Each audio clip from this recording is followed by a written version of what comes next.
For the thoughts of the invitation this evening, I'd like to talk a little bit about patience and really about God's patience towards us.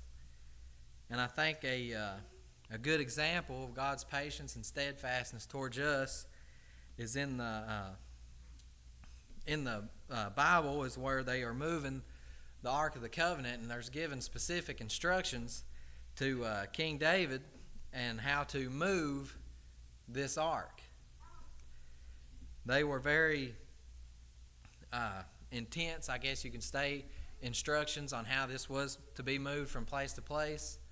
Unfortunately, they did not see that it really had to be done this way, so they kind of improvised, maybe making it more convenient on themselves. It was supposed to be moved by Levites only, and it was not. It's supposed to be moved with poles on their shoulders, and it was not. And it was commanded that it should not be touched, but it was. Now, a lot of people think that this might have been God's way of just picking on Uzzah. If you're familiar with the story, that's who touched it. And as soon as Uzzah did touch it, even though he was commanded not to, he died. Now, why did nobody else die when they didn't put it on their shoulders? Or why didn't the oxen die? Why was it just Uzzah? Well, it was a long line of things that had to happen. And I think it's safe to say that what led up to Uzzah's death was God saying, okay, that's it. I've had enough.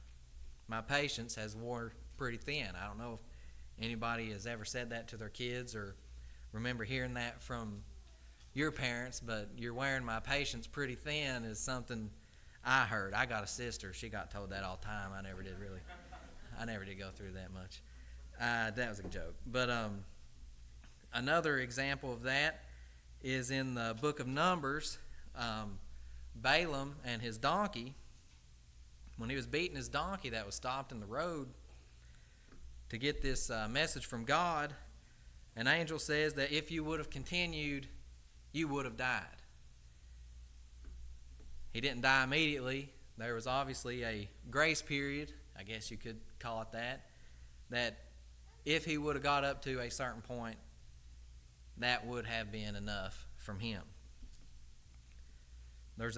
If you'd look with me in the book of 2 Peter in chapter 3, I'd like to just read one verse. And it's in verse 9. The Lord is not slow to fulfill his promise, as some count slowness, but is patient towards you, not wishing that any should perish, but that all should reach repentance. Now, he didn't wish for Uzzah to just fall over dead. He was patient, and unfortunately, the line was drawn with Uzzah. When we sin, we may go on sinning for quite some time and think that, well, I've done it this much, I must be okay. Or a lot of times when people live that lifestyle, that's what leads them to believe that, they may not be a God. I live how I want to live and everything just goes like it is. It goes pretty good for me to just live how I want to. Me and McKenna, my wife, when we decided that it was time for us to have children, we made a kind of an agreement amongst ourselves that if any correction needed to be done, we can give like a verbal correction or, some kind of light scalding in public.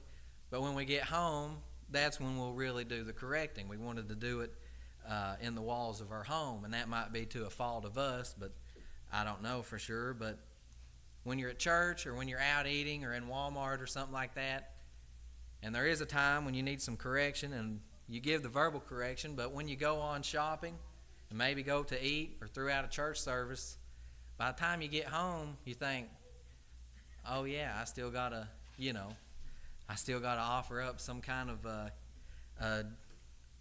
punishment here. And you're not really in the mood to punish, after that. In the heat of the moment, it's pretty easy.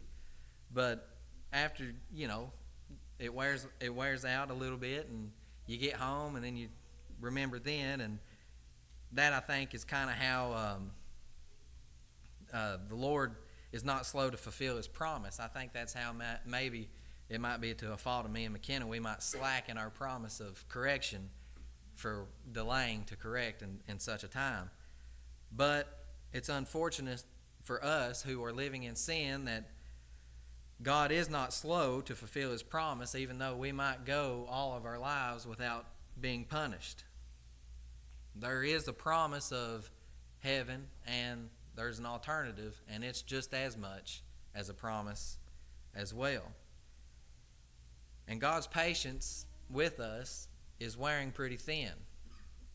I don't know how long anybody in here, if anybody in here of this applies to, how long you've been living outside of the Lord, if you are a Christian, or maybe you've been coming to church services time and time again, and you're not hearing of this thing called the gospel. You're not hearing of this person named Jesus. You're not finding this good news out for the first time. You know what you should be doing, but yet you're just not doing it. You haven't become a Christian yet. I heard of a story once that there was this guy that went 90 years in a congregation, and he died without ever becoming a Christian. And the preacher who preached his funeral was asked by some of his friends, said, well, he was pretty attentive, he was there all the time. Doesn't that count for something? And I thought the preacher gave a pretty good answer to that question. He said no. He said it would have been better for this man to have died like a savage in Africa than to die somebody who's been in and out of every single church service, knowing the thing to do and not doing it, and dying like that.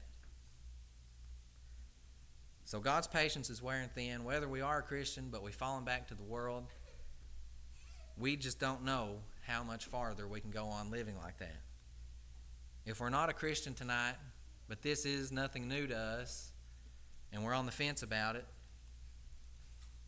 procrastination is never the answer. And it's something that if you're going to make a hasty decision to do, I'd say a hasty decision to becoming a Christian will never fail you. If you're going to make a hasty decision, at least make it that the one. So whatever your need may be, if there's any way we can help anybody here tonight, please make it known as we stand and as we sing.